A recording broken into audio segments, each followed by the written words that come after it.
Good morning, everybody. My name is Kim Copperthwaite. On behalf of NJBIA, I welcome you to today's program, Social Media Use, Misuse, and Abuse. Before we begin, I just have a few brief comments to make. Last year, NJBIA partnered with AMT, Association Master Trust, to help you, our members, manage the cost of health care. For more information on that, you please visit our website at www.njbia.org for a quote. Our Member Action Center is ready to assist you with any HR or business issues you are facing, from anything from appealing an unemployment claim to general questions about employee leave. You can reach us at 1-800-449-4419, extension 3, or you can email us at member411@njbia.org. Again, that number is 1-800-449-4419. or the email member411@njbia.org. Last but certainly not least, did you know that being a member of NJBIA gives you an opportunity to earn HR credit? You can contact the Member Action Center for additional credit if needed. After speaking of credits, today's seminar is eligible for 1 HRCI, SHRM, and CLE credit hour. For those seeking the credit, please make sure to write down the codes that are embedded in today's program slides. You will be asked to provide those at a later date, and we will send you a certificate. Please also take the time to fill out the survey.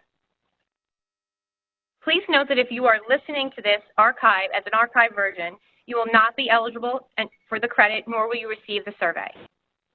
Before I wrap up, I'd like to take a minute to thank Connell Foley, our Platinum Partner, for their support for today's event, and introduce our speaker, Mike Shadyac. Mike is chair of Connell Foley's Labor and Employment Law Practice Group. Mike, thank you for being with us today, and I look forward to the program.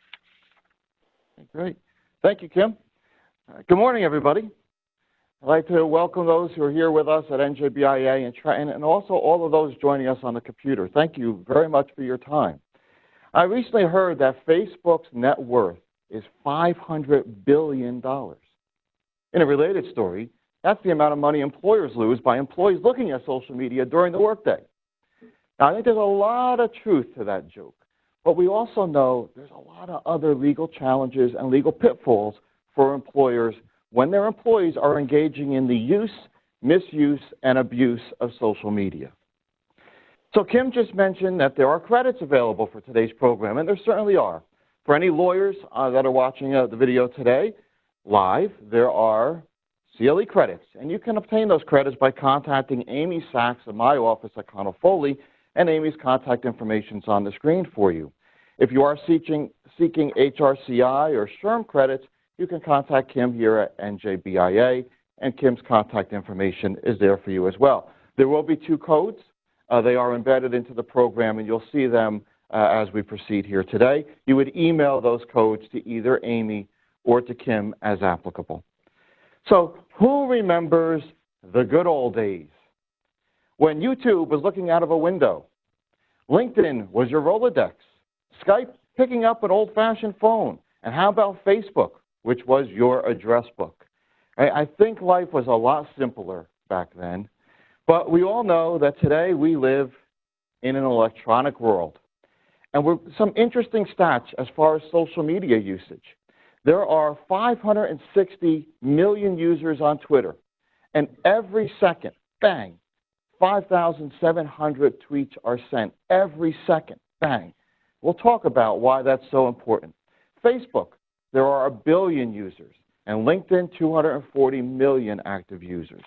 They took all these statistics at the end of 2017, and they've created a pie chart of the usage on the internet per minute. And some of these numbers are staggering. There are 16 million text messages sent every minute, 452,000 tweets every minute, 1.8 million snaps uploaded to Snapchat, and 900,000 people logging onto Facebook every minute. Now, in my line of work, those are very scary statistics when you think about the potential misuse or abuse of social media. And that's what we're going to be talking about today. So what I put together are what I would call my top 10 guidelines for managers and employees to follow while posting on social media. These are all designed to help you and your workplace avoid legal pitfalls. So let's jump into it. Let's start with number one. You represent yourself and the employer at all times when you're engaged in your social media activities. So what do we have to do? We always have to keep in the forefront of our minds, we need to maintain a positive reputation, not just for ourselves personally, but for the entity, for the company. I'm sure your company spends a lot of money on your brand, your image, the imprint that you want to make on society of being a good quality company. But when you have someone, whether it's an employee, supervisor, or otherwise, representing themselves online in a way that is detrimental to themselves and the image of your company, you can imagine what that could do to the bottom line. So we always want to remember, we're representing ourselves and our employer at all times. We want to think of these posts as statements to the media or emails to someone you don't even know and may not understand the context in which you are posting that piece of information. And here's the big one. Your code of conduct, your policy in your employee handbook on standards of conduct applies to your employees even when they are not at work. So as part of your handbook, you must have a social media policy in that handbook. I have the benefit of assisting many of NJBIA's members with their handbook, drafting them, reviewing them, updating them. And I always recommend to them, you have to have a social media policy so now the employer is armed with information to address that individual if they are exceeding what you would want them to do. So this is actually a policy that I draft for all of our clients. It's about 3 pages long. It's a very detailed policy. But I want to share with you 2 provisions that I always include in these policies that tie into this first guideline. And the policy says, when engaging in social networking, blogging, or using other forms of any web-based forum, the company must ensure that the use of these communications maintains our integrity and reputation while minimizing actual or potential legal risks, and here's the key, whether used inside or outside of the workplace. So what you would be doing is giving your employees notice that what they engaged in on their own personal time, with their own computer and their own thoughts, could potentially have a negative impact on the company, and that you have every opportunity to monitor those public posts. Okay? Now, let me show you some examples of some employees that engaged in conduct that their employers really regretted, and so did they in the end. So our first example is this Playboy model who also worked for LA Fitness Gym. So what she decided to do, and if you're looking at the slides, on the left-hand side of that image, there is a member showering in the background. You can see her with a black box covering her body. And this Playboy model, because she's Little Miss Perfect, she says, if I can't unsee this, then you can't either. She was body shaming the member. Okay, so what happens? If we're LA Fitness Gym, we're membership, what do we do to this lady? Do we give her a promotion? Do we give her a pat on the back? Or do we show her the door? Okay? They showed her the door, as they should have. But here's the thing. Now we have to go into damage control as LA Fitness from a public relations standpoint. And they had to put out their own Twitter comment. They said her behavior is appalling. It puts members at risk. We ended her membership. She can't use any club. It's not just our rule. It's common decency. So again, think that your LA Fitness management, you spend possibly millions of dollars on your brand. You want your members to feel comfortable when they're there. And then an employee posts something like this that completely cuts against the grain. She was shown the door. And a part of my example is this. Employers are no longer tolerating this behavior. And it's not, hey, please don't do this again. And if you do, we're going to give you a written warning. No, out, out. In fact, I did a training like this for an employer yesterday, and one of the managers, his comment was, you got to go. And I love that saying. That's what has to happen these days. There's no tolerance for this type of behavior. How about this one? We have a lady named Justine Sacco. You may remember this story. It was in the news. She was a PR executive for a company called IAC, which is a media and internet company. So she was going on a trip to Africa. She decided to tweet, quote, going to Africa. Hope I don't get AIDS. Just kidding. I'm white, close quote. Okay. She posted that while she was sitting in the airport. By the time the plane landed in Africa, this tweet had gone viral. Everyone had known about it. The company was humiliated, and they called her and fired her while she was on her trip in Africa. No tolerance for this type of behavior, right? You represent yourself and your employer at all times during these tweets and social media posts. How about this example? Here we have a Chrysler contractor who posted an obscene tweet on the Chrysler brand's official Twitter account that read, "I find it ironic that Detroit is known as the Motor City, and yet no one here knows how to effing drive." Okay? It was meant to appear on his personal account, but oops, he made a mistake and actually put it out on the company's official Twitter account. So what happened? Chrysler lost that, his company lost the Chrysler account as a client, and he was terminated. But now Chrysler has to go into damage mode and put out their own official statement that read, "The company has invested greatly, not only financially, but philosophically, in supporting Detroit and the U.S. auto industry. And we simply cannot tolerate any messaging, whether or not there was an obscenity that was degrading to Detroit." Okay? So again, employees are thinking and contractors are thinking about what they're putting out there, how it actually can negatively and very detrimentally affect the organization. How about this one? We have Mayor de Blasio's press secretary. He goes on a business trip to Chicago, has some nice deep dish pizza at Chicago, which is, we all know, they're very well known for. And then he goes and he tweets out, "This is the best pizza in the United States, and it's not even close." I don't know if you remember this, but there was a huge backlash from pizzerias in New York City saying, "What are you talking about? Chicago has the best pizza. That's not really promoting our pizza shops here in New York." Right? Again, not thinking.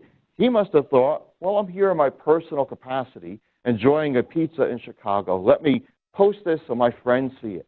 Not thinking, yes, but you are the press secretary for the mayor of New York City. How are people going to take to this information? Okay? Then we have this fellow. This fellow intended to be anonymous. He was a Burger King employee, and he posted a photo of just his lower body. You notice? It's not his face, nothing, just his lower body. Right? And he posted this on Fortune, which is an advocacy group. Okay?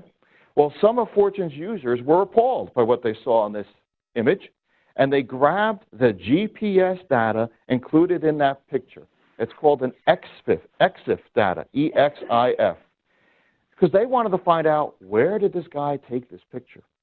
Within 15 minutes, they identified exactly where that picture was taken through this data, and then they contacted the media.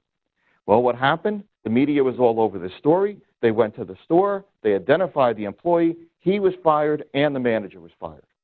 Okay? Because, you see, there's always data behind the data. It's never just a post. It's never just a picture. There is data behind that that make that post or that picture actually appear and be able to be posted online. So for photos, it's called EXIF data.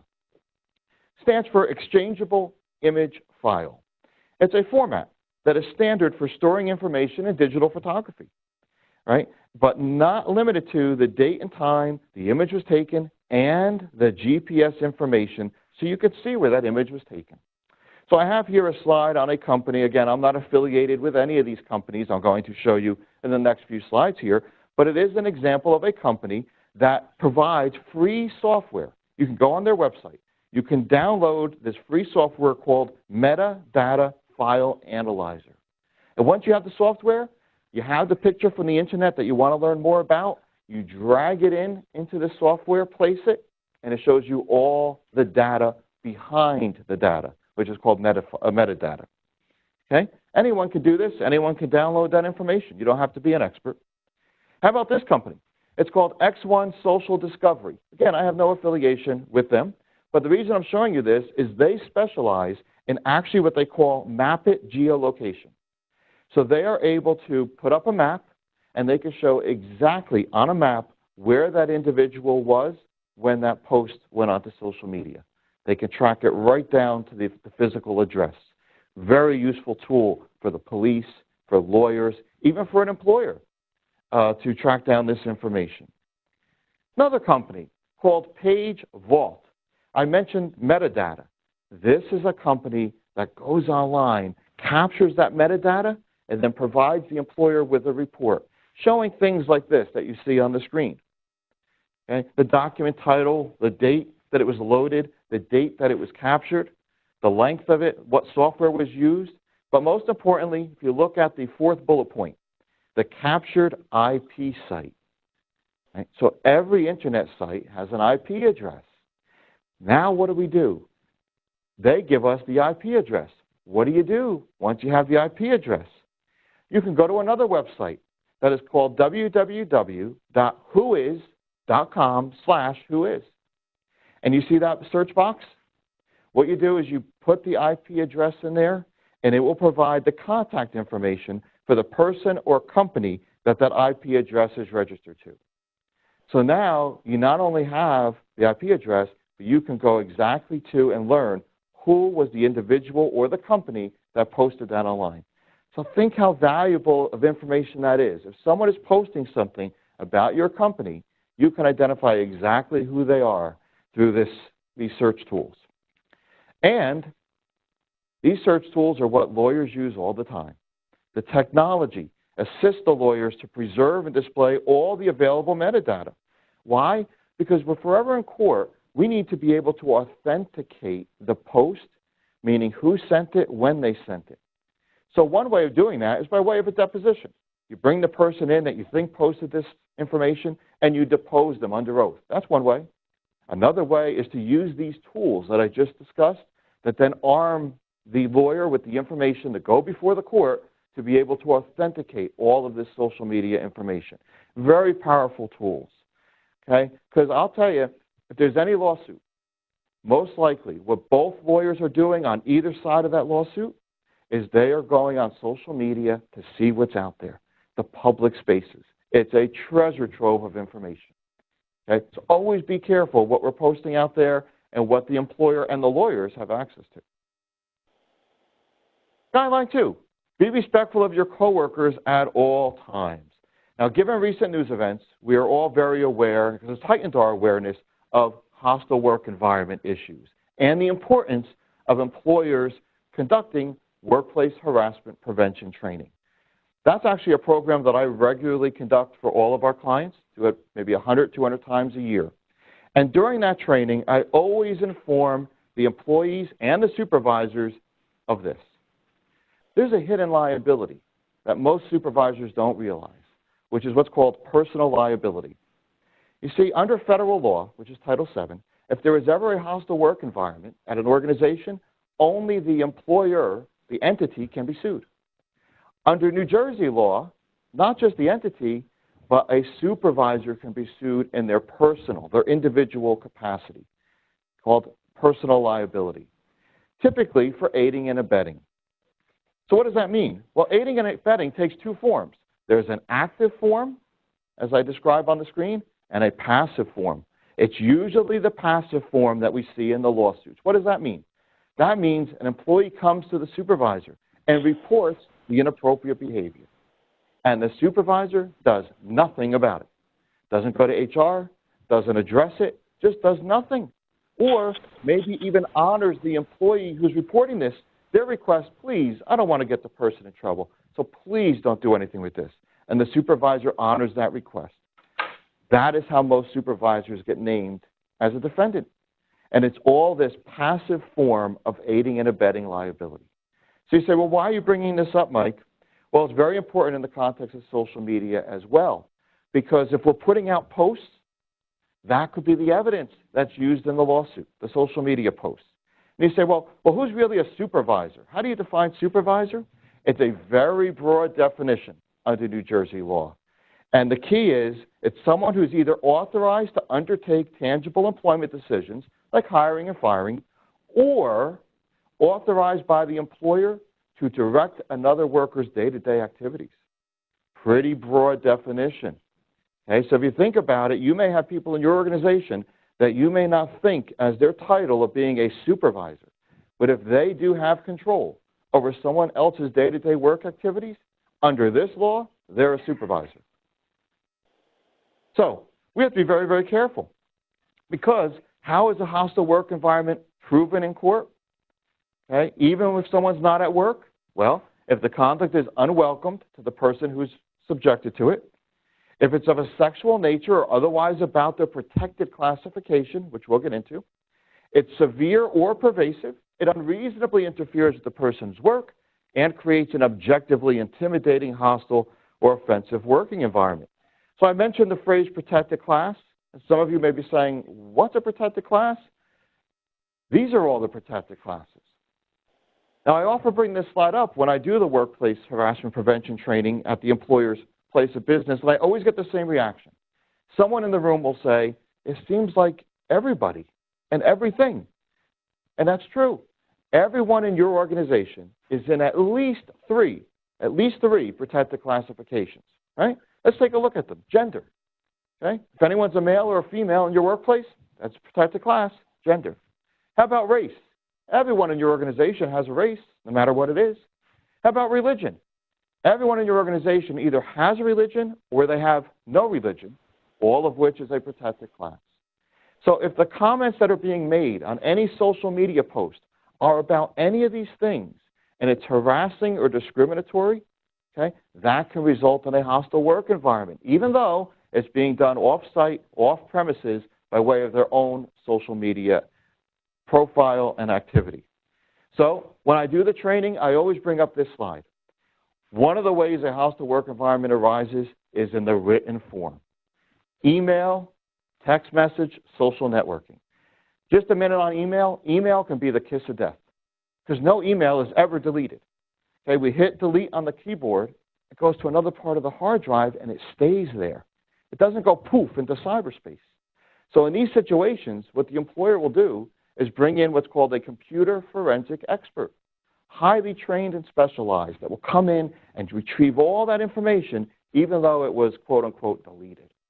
Same with your text messaging and then your social networking. And you say, but wait a minute, how can an employer control what the employee is doing online? How can the employee or the employer know about it? And that's the legal standard. If the employer had knowledge of the offensive posts, the employer has to do something about it. Okay? That's the legal standard. So what do employers have to do in this regard? One, they'd have to investigate any complaint. They have to put in place an effective remedial action. You have to have a policy on anti-harassment, a complaint procedure, and you have to conduct workplace harassment prevention training. Even if it's a small employer with 3 employees or a very large employer, every employer has to do that training. And then you also want to have a social media policy. And one of the things I always include in that social media policy is this sentence. The employee may not post or display comments about the company, coworkers, supervisors, clients, or vendors that are vulgar, obscene, threatening, intimidating, harassing, or a violation of the company's workplace policies against discrimination, harassment, or hostility on account of any protected classification. Okay, so we're mirroring the two, and we're making clear that we're not going to tolerate any of this conduct that violates someone's protected class.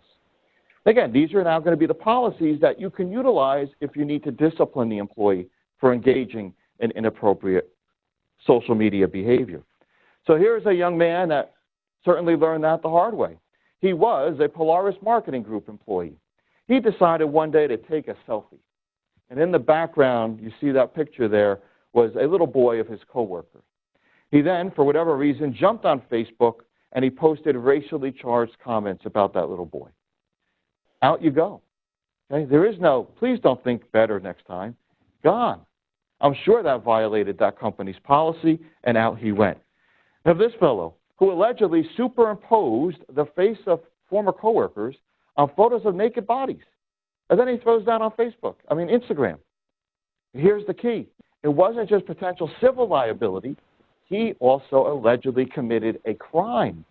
He was charged with stalking, cyber harassment, and wrongful impersonation. So that leads me to my next slide. In New Jersey, we just can't be concerned someone may sue us for money. It is potentially criminal misconduct. You say criminal to do what?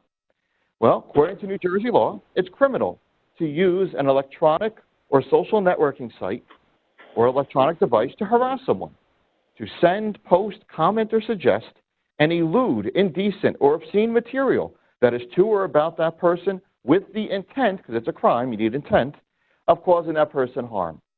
You say, well, gee, I've been caught. I'm sorry. I'll apologize. The penalty under the law is 18 months in jail, a $10,000 fine, and a felony record. So New Jersey, like many other states, has said enough of the nonsense. Enough. Too many people are getting hurt by this activity, and now it's criminal. Number 3, we want to be honest and accurate in all of our posts. So we never want to post information on office rumors that potentially could be false, haven't been vetted or investigated. Why? We have a potential liability for defamation, libel, slander. Where does the evidence come from? The social media posts. It's all there. It's a written record. And we want to make sure if there is any mistake that's out there, it's corrected very quickly. Just as an example, there is a beauty and fashion site online. They're called Total Beauty. And they tweeted out a photo from the Oscars in 2016. Here was their photo. We had no idea Oprah was tatted, and we love it. What's the problem? That's not Oprah, right? It's Whoopi Goldberg. So, we got a problem. So now we got to correct this. Here comes the official statement. We'd like to apologize to Oprah and Whoopi, as well as anyone that we've offended. It was an error, and there are no excuses. We're sorry. Okay? Yeah, it's a mistake, but you know what? They had to quickly correct it. So that's what I'm always saying. If you realize there's an error, if you realize one of your employees has put something out there that is offensive, inappropriate about someone in your company, maybe a vendor that you use, correct it immediately, right? You're creating a written record of the company's response. Express only your personal opinions, not the opinions of your employer. So, we never want to have our employees hold themselves out as a spokesperson for our company. Why? People in the public may actually view they are the spokesperson, the designated spokesperson for your company, and may rely upon whatever they're posting. Take this example. Let's say you have a nurse, and the nurse represents online, I am a nurse at ABC Hospital. And if you have such and such illness, here is how you treat that and what we do for people in the hospital. And they give medical advice.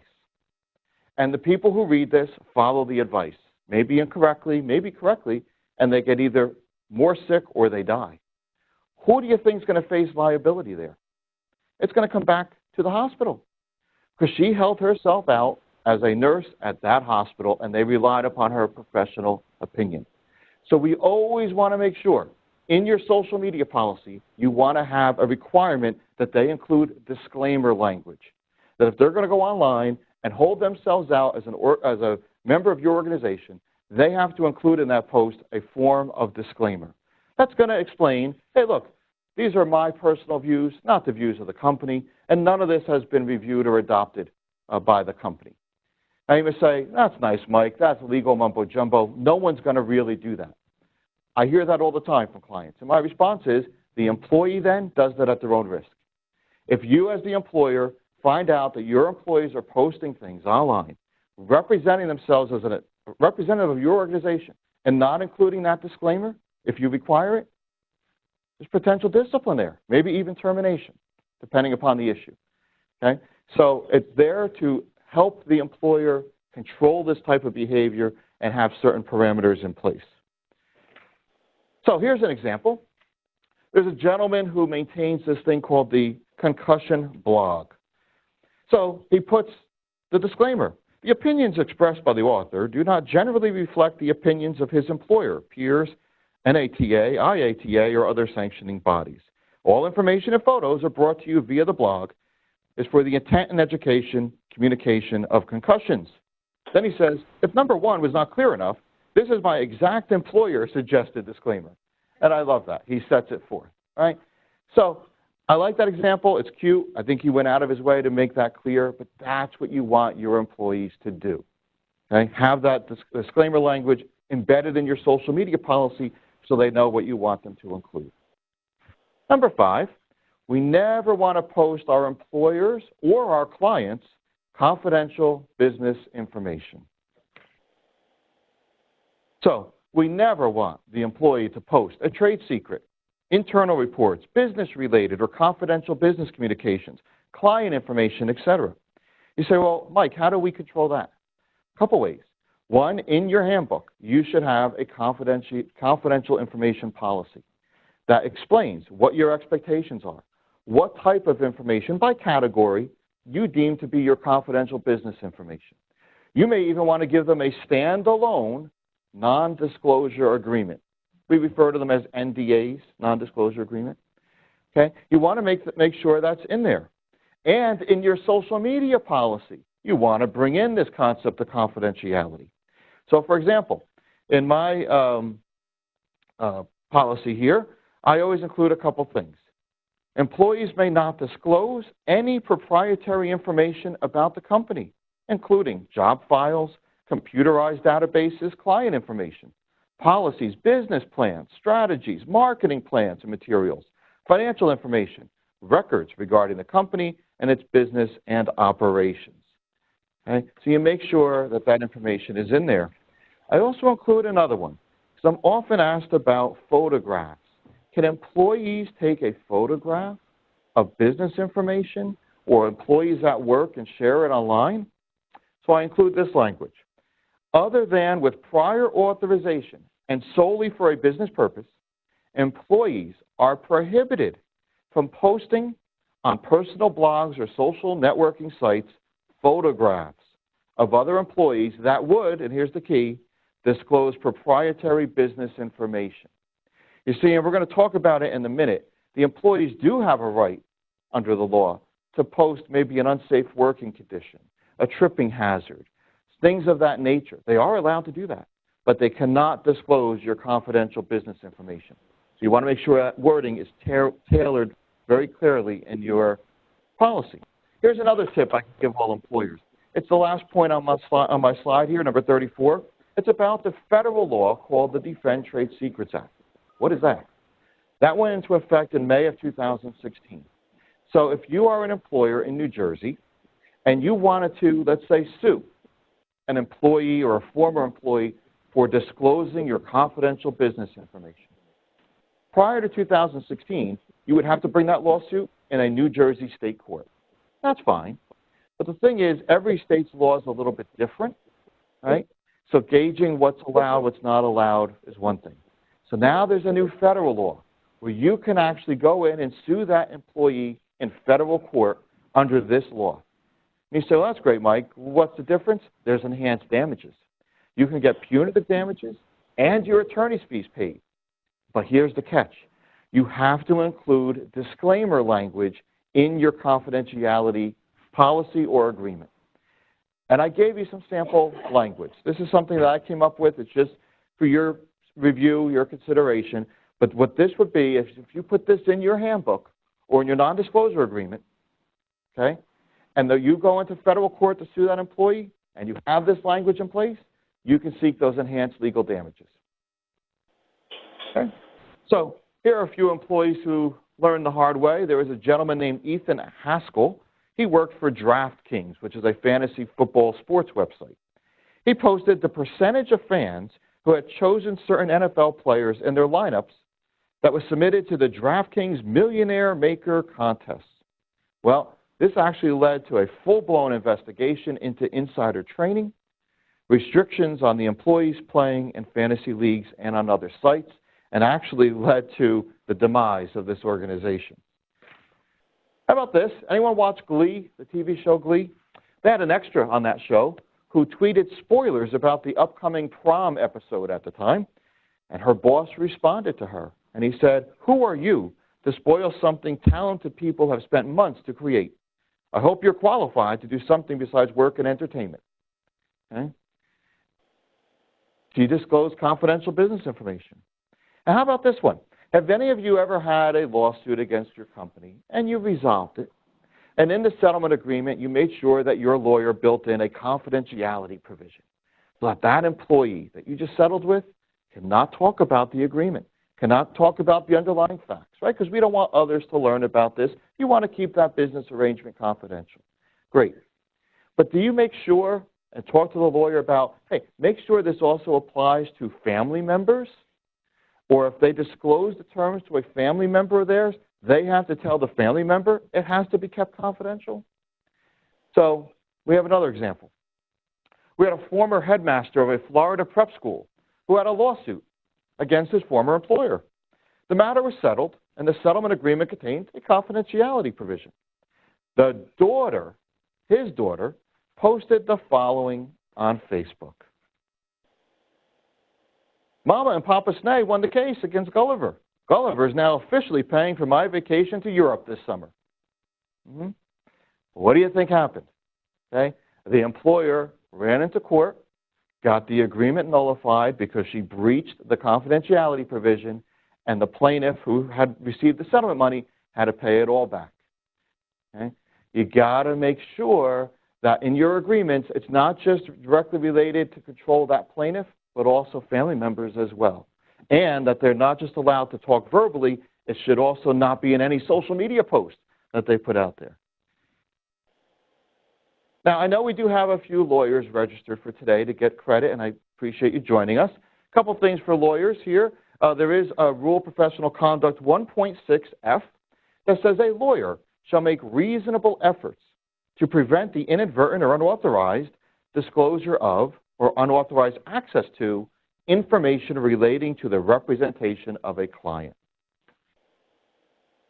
So in the comments to that rule, it talks about the factors that you would have to consider to determine your reasonable efforts.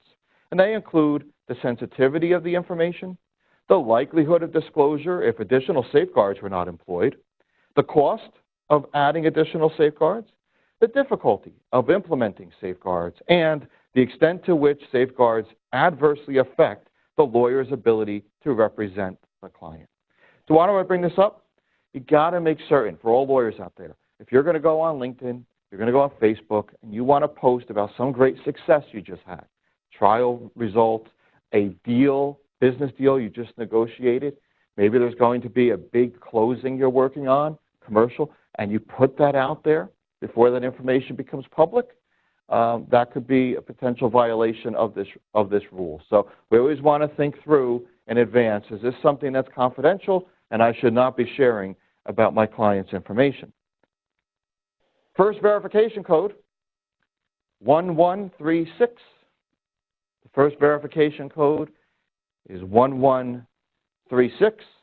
Again, that is the code you would have to email either to Amy if you're looking for CLE credit or to Kim if you're looking for the HR-related credits. Number 6, do not ask your subordinates for their social media passwords to get access to the private spaces in their social media page. Why? Many states, including New Jersey, now have a law that specifically prohibits that. So New Jersey law, I cite there for you, NJSA, which is New Jersey statute, 34:6B-5, bars employers from requiring current or prospective employees to disclose their username or their password, or to otherwise grant employees access to their personal social media accounts. So what happens if the employer does this and is caught? The employers will face sanctions, okay, if they decide or decline to hire a new employee or fire that person because they won't divulge their private social media information. And the penalties are set forth here on the slide. So I would suggest review your employment application. I have seen some employers actually ask that question on an application. They're asking for their username. They're asking for their password. Why? I don't know, but I've seen it. Also, during any interview, don't go there. You don't want to ask information. You don't want the information because it certainly would be a violation of New Jersey statute. So as far as case law, the main case, the seminal case here is called this Petrillo versus Hillstone Restaurant Group. What this was about, it was a restaurant, and the employees all got together, and they created an invite-only social media page. At the time, it was on MySpace. And what did they use that for? To vent, to talk to each other about what they viewed as horrible working conditions and bad managers. So one of the managers, actually, this leaked through to him, and he learned about it. So he went over to one of the employees and said, I understand you maintain this page. And at first, everyone denied it. And then ultimately, they acknowledged, yes, it exists. He says, okay, give me the password. I want to get into it, and I want to see what's being written about me and the other managers. And the employee said, no, we're not giving it to you. It's invite only. We're not giving you the password. And ultimately, they were threatened that if they did not turn over this information, they would all be fired. Okay? That's ultimately what happened. They brought a lawsuit, and the managers were found their conduct to violate the Stored Communications Act. Now, this all comes before the New Jersey statute I just told you about, which kind of emanated from this case. Guideline 7, we want to choose our friends online, our friends carefully. Why? Well, the more friends we have, the more followers, the more connections, the less privacy we have. I just mentioned the Stored Communications Act, which protects this conduct and content from others getting access to it.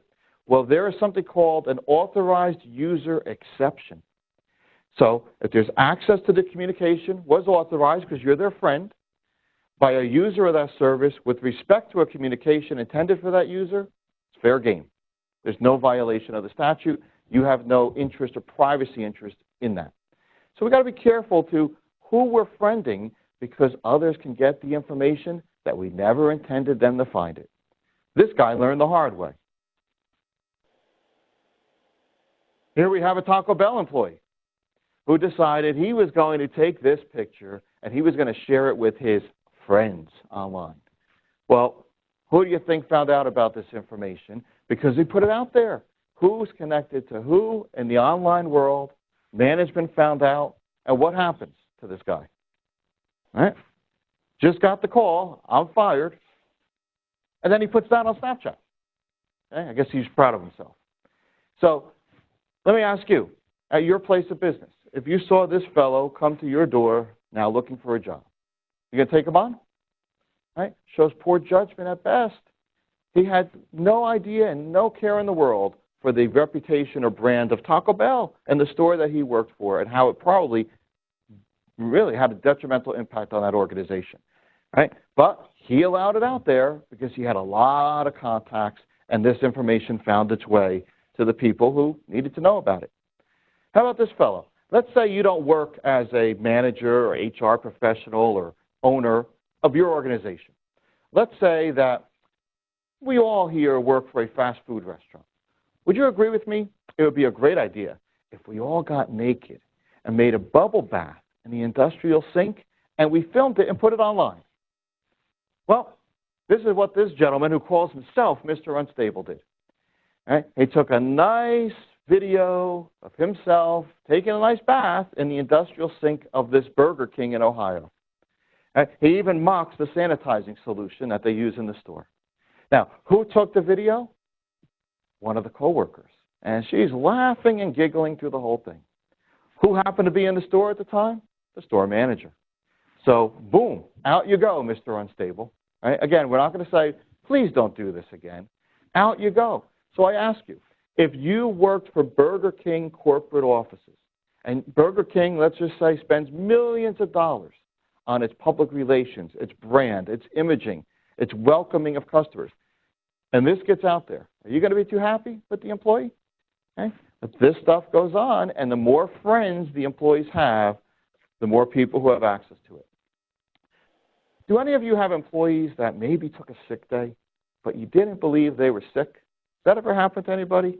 I'm sure it has. That happened to people here where I see a lot of hands raised. Okay? So this employer did not believe their employee who called out sick. So they went on her public Facebook page, and they saw where she was. She was keeping hydrated, okay, at the beach. Now, the only thing I could think of is maybe her doctor said, if you're so sick, you better stay hydrated. So she took him seriously. But there she is. But employees don't think that what they're putting out there, anyone can see, especially if it's in the public realm. Okay? And this young fellow, I actually feel sorry for this guy. This young man was an intern at a bank. And he decided, I have a family emergency. I got to go, boss. I have to leave. And the boss said, really? Okay, go. Hope everything's okay. They aren't really sure he had a family emergency. They jumped on his Facebook page, and that's where he was and what he was doing later that day during his family emergency. So when he returns to work, the boss called him in and said, boy, I really hope everything's okay at home, hope everything worked out. And by the way, your internship is over. Okay? You lied to us about your family emergency. There was no family emergency. Right? Not thinking of how this stuff is accessible to especially the employer. Number 8, want to be careful when using social media to screen your applicants. So there was a poll conducted. They asked employers, do you use social media to screen your applicants? 91% of them said yes. And maybe you do in your organization. So why is this an appealing source of information? Well, it's going to give you access to information that you otherwise would not have in the traditional hiring process. We all know everybody's Googling everybody else, right? First place, search something, everyone goes to Google. And you can make hiring decisions based upon lawful information about the applicant. And I gave you a couple examples here. Illegal drug use. So if you're searching away and you find the person's engaged in illegal drug use, you can consider that. Poor work ethic. Maybe they have poor writing or communication skills. Maybe they have negative feelings that they're expressing about their prior employer. You can rely upon all that information. So why is it then risky? Well, there could always be a lawsuit because if the applicant says, you went on my social media page and you found out what church I go to.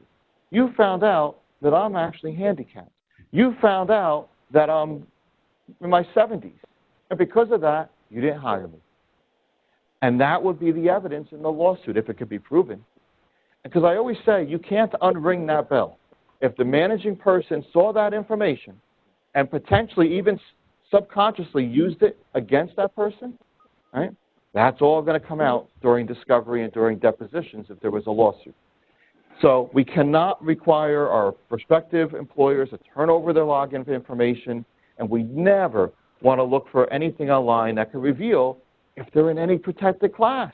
That was the slide I showed you earlier. So the employer is always then faced with this dilemma. Is it confidential or is it fair game? So let me give you some practice pointers based on my experience. You always want to inform your applicants that an internet search will be conducted and get their written consent, right? So they understand this is going to be done. Have a uniform set of guidelines for the screening. One set of media sites that are going to be checked for the applicant. Create a list of the lawful information that you may be looking for, okay? And then consistently screen all the applicants. Don't pick and choose. Don't say, well, Bobby here who applied, he's a little creepy, so look into him. But John, oh, he's fine. He looks like an upstanding citizen. Don't look into him, right? Be consistent. Why? Because if there's a lawsuit and Johnny says, you rejected my application based on what you found, and by the way, you don't have a consistent practice here of how you screen people. You targeted me, and you were looking for certain information. Right? It's better as the employer to be able to say, what are you talking about? We are consistent. We do this for everyone. We put you on notice. We make you sign off. We only use one set of criteria, and we're looking for very specific things that we can consider under the law, like the ones I noted a few minutes ago. Okay? A couple other pointers. Designate a non-decision maker to perform that search. That's a key one. So what does that mean? So let's say you're the hiring manager. You should not be the one doing this. Designate someone in your organization who is authorized, has all the tools they need, and what you're looking for to do it. And then they're going to filter and pass through to you only that which you can lawfully consider. And they're not going to show you the things about any of their protected classifications. Right? You don't want to know their race. You don't want to know their age. You don't want to know if they have a disability. You don't want to know their religion. You can't take that into consideration anyway. So it's going to be filtered through to the decision maker. And then if you do find something that's troubling, try to independently verify that information. I have a client who was going to hire someone as a regional sales manager. When they did this background search on him online, they found an article that he was convicted of bribery and wire fraud. They said, oh, we don't want him. We don't want him. But before they made the decision, they called me. And they said, Mike, can we consider this information? Is this okay for us to exclude this applicant? And my response was, how do you know that's true? How do you know that the article that you're reading is accurate? Or is this someone who maybe has a vendetta against this guy and they're just putting out a fake story? How do you know it's true?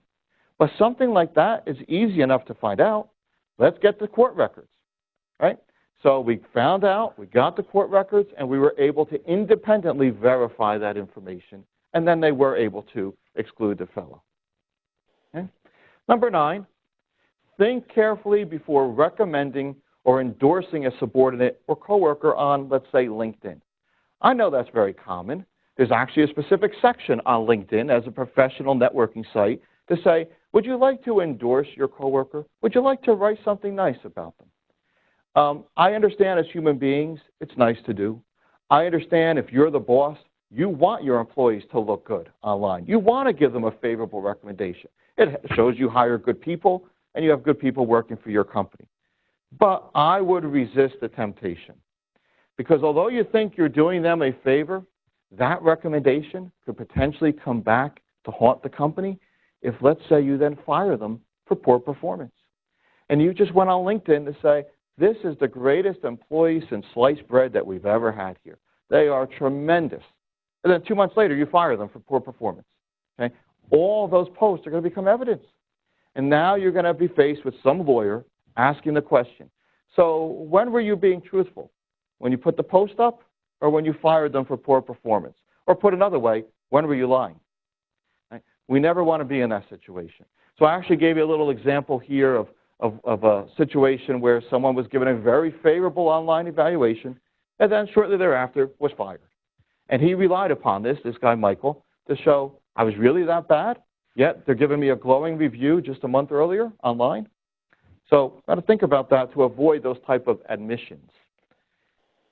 And then right on time here, I want to go to my last guideline, which is think twice before disciplining for venting on social media. So, does everyone know what the National Labor Relations Board is? The National Labor Relations Board, I'm sure we all have heard of it, that enforces the National Labor Relations Act. Well, what is that? Well, traditionally, that's an act that covers and protects unions and union employees. I got it. Okay, good.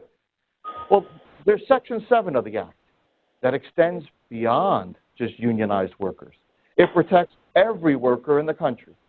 And what Section 7 does is it gives employees the right to engage in protected, concerted, which just means 2 or more people, activity. For what? To bring about the mutual aid or protection of the workforce. Like, maybe we need higher wages. Maybe there are unsafe working conditions. And we need to talk about this and band together as a workforce. That is protected under Section 7 of the law, even if you're not unionized. So you say, well, Mike, why are you bringing this up in the context of social media? This applies in the context of social media and what your employees are saying online.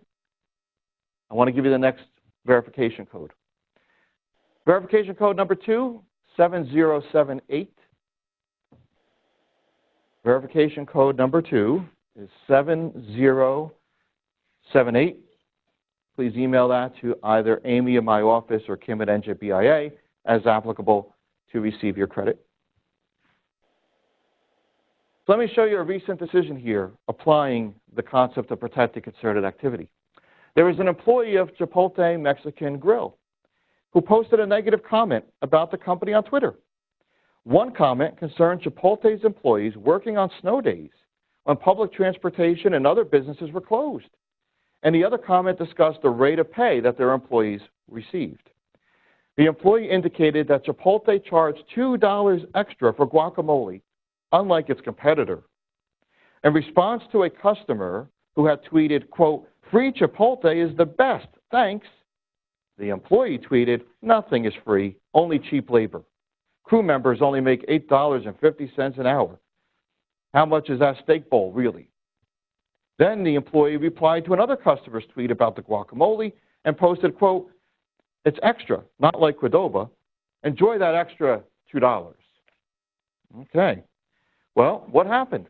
The Chipotle employee was then approached by the general manager of the restaurant in which he worked about his tweets and was directed to remove them right away, which he did.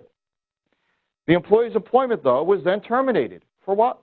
For violating Chipotle's social media policy, which in part prohibited employees from making, quote, disparaging, false, misleading, harassing, or discriminatory statements about or relating to Chipotle, our employees, suppliers, customers, competition, or investors. Well, a union was actually involved trying to unionize all the Chipotle employees at the time and looked at that policy and looked at the conduct of the terminated employee and said, that's too broad. That's too broad. You can't have a social media policy that says you can't make a statement about the company. The National Labor Relations Act, Section 7, allows that. So how can you fire this man, is what the union argued, because they felt the protected asserted activity rights were violated. There was a lawsuit, and what Chipotle argued is that their social media policy and issue, you know what, that was actually our outdated one. We had a new one that was in place, and it was much tighter, and it complied with the law and had been implemented earlier the year that we fired this guy. However, the social media policy was never distributed to the employees. It was never provided to that employee. It was never provided to that general manager. They had no idea. Right? So the administrative law judge concluded that Chipotle still technically maintained the old policy, which was illegal, because they never disseminated the new one. The judge also found that the social media policy was in violation of Section 7 because the employees had the right to talk about their wages. They have every right to do that. So basically what they concluded was the termination was illegal. The judge found that the employees' tweets concerned wages and working conditions, which communications were protected by the Act. And here's what the judge wrote. The tweets raised issues that were not purely individual concerns, as he was not seeking a pay raise for himself. He was not asking to be excused from work when it snows. Rather, the activity was concerted, meaning two or more, because the employee could be seen as preparing for group action or being an employee who brought group complaints to the attention of management. Thus, Chipotle's direction that he delete those tweets and therefore his termination was unlawful. So what happened? Chipotle had to welcome him back. After many years of litigation, they had to open their door and let the gentleman walk back in with a nice boatload of money as well. Okay? So that's the risk here if the employer gets so upset with what's posted and responds by terminating the person. So I think this is a very good case example to make these points. Make sure you're maintaining lawful social media policies in your employee handbook. Timely disseminate it. Once it's in place, disseminate it to your employees. Make sure they receive it. If you're either doing that in a new updated handbook, go over the whole handbook with your employees. Have a meeting for an hour. If you're just going to roll out a social media policy, meet with everyone. Make sure they understand it. You may even want to have an acknowledgement sign-off form so that you avoid the situation Chipotle was in where the judge said, you may have had a new policy in someone's desk drawer, but your employees didn't know about it. Right? And always train your supervisors to understand the rights that employees have to engage in protected, concerted activity. It's great that we were able to spend some time on this together, but your workforce, your supervisors need to understand this information as well and the applicable test that you as the employer would have to implement if this ever came up. So let's say one day you're at your desk and one of your supervisors comes to you with a social media page printout and says, look at what was just posted by our employee about me or about our company. I'm offended by this. I want you to do something about it. What do you have to do? You have to do what's called the totality of the circumstances test. There are 9 factors that the courts want us to consider. So what you would have to do is look at the post by the employee, look at these 9 factors, analyze it, and then come to a conclusion. Was the employee's activity or their speech online protected? Or could we potentially terminate this person because it falls outside these 9 factors and lost the protection of the law? So I always say I don't want anyone to memorize these 9 factors, but know it exists. Utilize the slide if you're ever in this position. Apply those factors. I often conduct this information, this training for all my clients at their place of business. I'd be happy to do it for anyone who may be interested because, again, it's great that you know, but we need to make sure the supervisors know. It's the same thing with the workplace harassment prevention training. Every employer has to do it. It's a great idea. I actually have the privilege of doing it here for the NJBIA staff at 2 o'clock today, and I'm really looking forward to it. And I know those I'm looking at who are looking back at me right now are super excited too. So if I can help anybody, either with your handbook, your social media policy, this training, or even the workplace harassment prevention training, I would certainly be happy to do so, and it would be my privilege. So we're right on time at 12 o'clock. I certainly would be open to any questions anyone on the line may have. Thanks, Mike. Again, you have the opportunity now to ask Mike any questions. Please feel free to either chat them to me and I'll ask them out loud, or we can now open the lines, and if you have a question, please feel free to ask Mike your question now. Does anybody have a list of Okay, we do have one question coming online from Betty. Betty wants to know, can she strongly discourage employees from friending and following each other on such things as Facebook, Snapchat, and Instagram? Okay, so can we discourage our employees from doing that with one another? Fine line there. I don't think there's any legal issue either way. Can you do it? You probably could. How will it be received by the employees? Not so sure. I think your better angle would be to do that, but ask to your supervisors.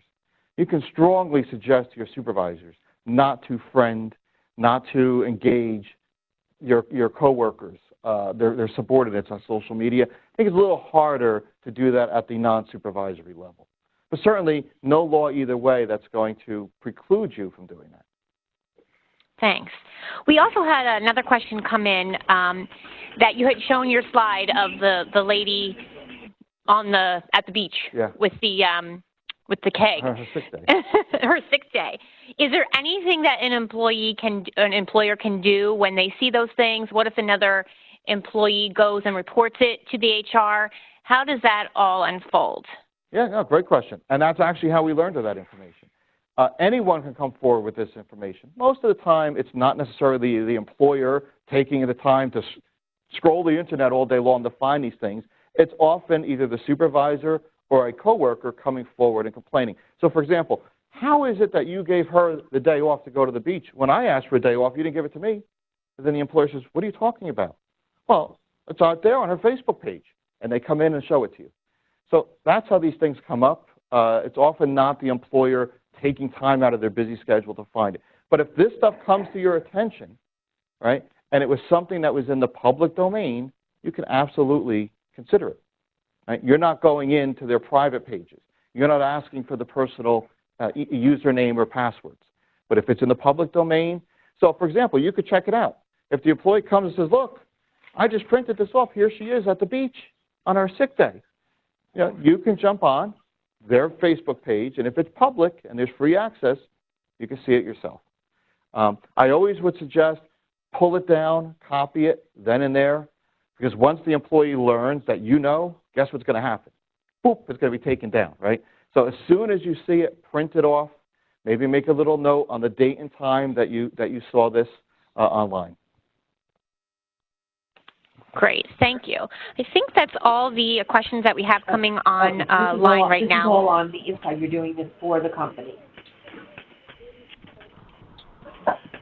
So if anyone has any additional questions, they can ask now, but I think we are about to wrap up. So give everyone one last opportunity to ask a question. What's your current salary? Do you get a bonus? Okay, I want to thank Mike for another fantastic presentation, and thank everyone for being with us today. We hope that you're able to join us again for the next live seminar on April 24th, talking about workplace accommodations, and that's going to be held at iPlay America in Freehold. We have another webinar coming up on May 2nd called Surviving the HR War. You can register for those two events and others at our website at www.njbia.org. Thank you, everyone, again for their time. Thank you, everybody. Thank you.